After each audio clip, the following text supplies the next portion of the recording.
The battle continues to expose abuse in the lives of children in the system. In May, News 10 brought you the groundbreaking story detailing shocking abuse allegations at the Glenholm Orphanage in Vigo County. Well, tonight, that story continues. One woman says her tortured childhood extended well beyond Glenholm's doors. If you look into the eyes of Emma Bowser, you can tell they've seen a lot. Too much. We went through, we don't want other children to go through. Those eyes saw her family split up when she was very young. She says her mother was absent much of the time, and she suffered sexual abuse in the family. So, in the mid-1970s, Vigo County stepped in. They took custody of her and some of her siblings. She says they landed here at the Glenholm in Vigo County. She was 9 years old. We took us to the Glenholm because it was supposed to put us into a better place, give us a better life.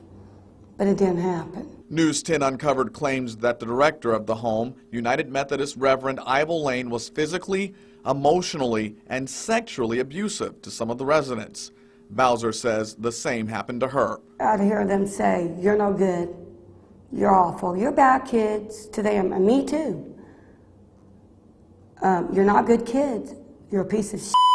It escalated to even worse. And when he got me in there, that's when he threw me down, hit me, beat me up, raped me. But her story doesn't end with Glenholm. She says she stayed with the family that, if things later worked out, were to be her adoptive parents.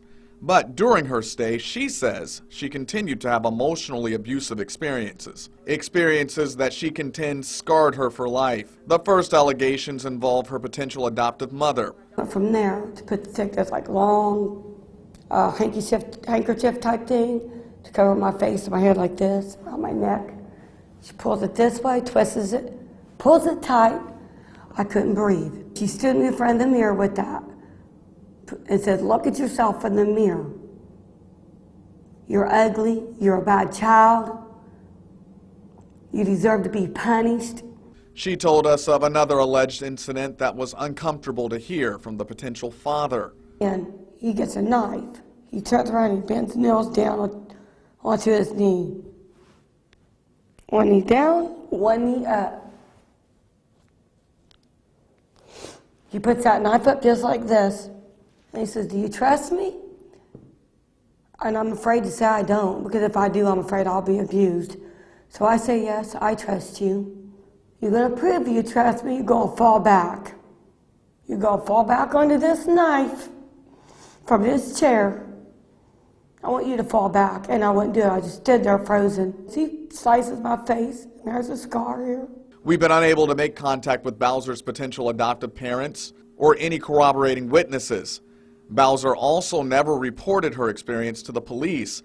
She says she told some people but cannot remember their names. No one believed her story. Bowser says she was young and didn't think of going to the police. She never made any formal charges.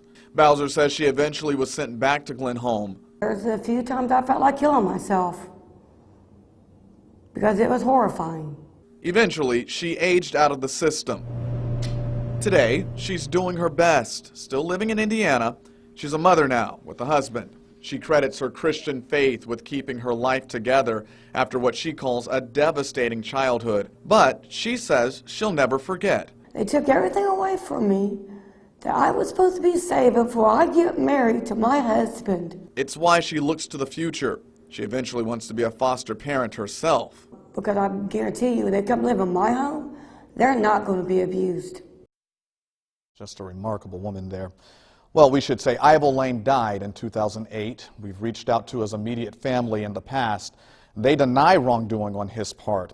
However, we've also spoken to extended family members who side with Bowser's accusations. News 10 will be right back.